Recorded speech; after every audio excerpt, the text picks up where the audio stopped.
Lake.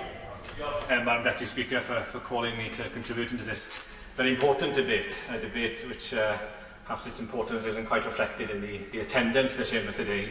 But as the Shadow Minister rightly mentioned in her opening remarks, tax reliefs are incredibly important, not just the reviews into tax reliefs rather, are not just important in improving transparency as to their effectiveness, but as the Honourable Member for Thurston Moulton mentioned with regard to the EIS and the Future Fund, they can have incredibly important and transformative impacts in terms of policy changes.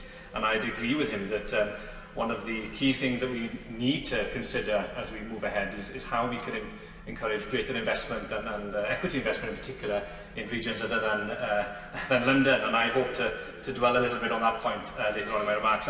But it is a pleasure to follow my honourable friend from Aberdeen South, who not only quite effectively laid out some of the deficiencies of the existing tax relief system and raised the important question, which I'd like to address in my own remarks, about whether or not these reliefs are achieving some of their economic objectives in the current climate and context.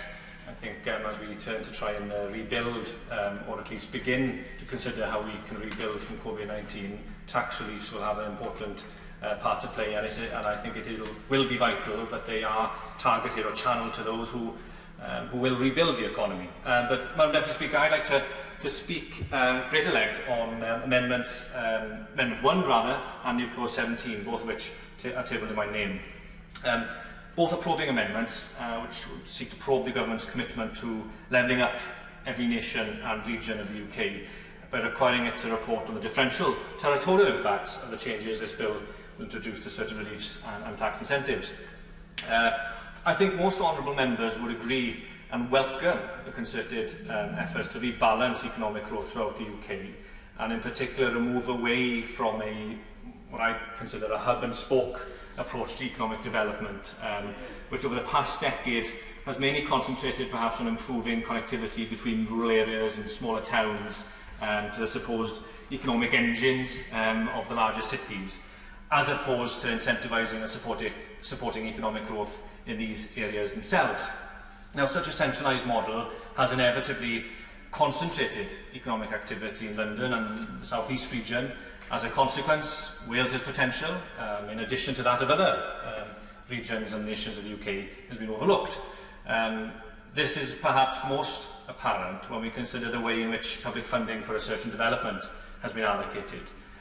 For a moment, if we consider that between 2001 and 2017, London received R&D funding per head, totalling almost twice the UK average, figures of £3,900 per head compared to a national average of £2,300. And what's more, the trend has worsened in that time. The share of the core research budget spent across the three cities of Oxford, Cambridge and London, also known as the Golden Triangle, has risen from 42.1% in 2002-03 to 46% in 2017-18. Now, perhaps just as relevant to this debate is how public spending on transport infrastructure is allocated. And I note on this measure, per head spending in London over the past decade averages nearly 3 times that spent in the rest of the UK. During the same period, the city had received 5 times the average per head spend on culture. Madam Deputy Speaker, it's perhaps unsurprising, therefore, that given this disparity, the Golden Triangle of London, the South East of England and the East of England also attracts the lion's share of venture capital. Indeed, the region received 73% of all venture capital between 2016 and 2018, according to the British Venture Capital Association. And when we reflect upon this concentration of venture capital in one region of the UK, as with R&D, not only are the failings of past economic development policy laid bare, but it is also difficult to deny a popular saying in Ceredigion, "I'r pant yr hyd y dŵr," or in English, "to the hollow the water runs." Now, it is clear that as the world moves increasingly to a knowledge-driven economy, expenditure on R&D will be vital not only as a source of innovation that could be commercialised to form the basis of the next generation of business, but also as a means of equipping people with the requisite skills for the new economy, and as my honourable friend from Aberdeen South mentioned, the post-COVID economy. It follows, therefore, that the economy of any nation or region that does not receive this level of support will be hindered in its attempt to adjust to the challenges of tomorrow.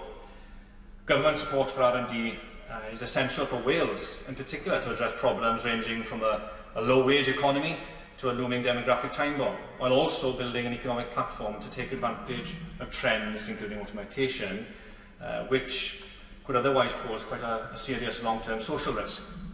New Clause 17 would require the Chancellor to report on the geographical impact of changes to several tax reliefs, but including R&D expenditure credit.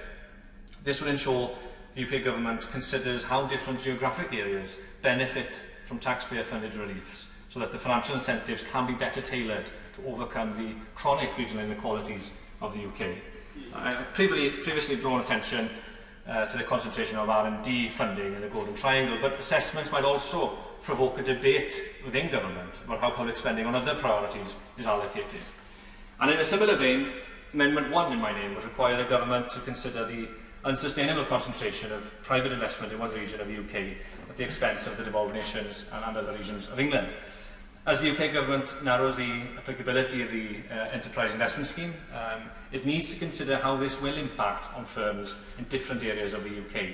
The EIS benefits us in a great many ways. The Honourable Member for Thurston Melton outlined them quite effectively in his remarks. And how the UK Government can encourage the establishment of venture capital funds and therefore private investment in the devolved nations is so important. Again, the geographic disparities to which I've already referred in my remarks is reflected in the EIS, just to pick on one example. Between 2015 and 2018, only 210 Welsh firms benefited from EIS, receiving just 1.3% of total investment. In contrast, again, to pick on the Golden Triangle, that area received 67% of all investment, and the average UK business angel investment per firm has been over 40% greater than that in Wales. Now, modern advanced economies such as Germany, the Netherlands and even the US of A have ensured that a better geographic spread of economic prosperity can happen, and so the government's intention to address this policy failure is to be welcomed. However, we must make sure that the rhetoric is backed up by reality and that the measures designed to realise such lofty ambitions are fit for purpose. My amendments would require the government to report on the effectiveness of some tax relief schemes in this regard, and I do hope that the Minister can give them some serious consideration. Thank you.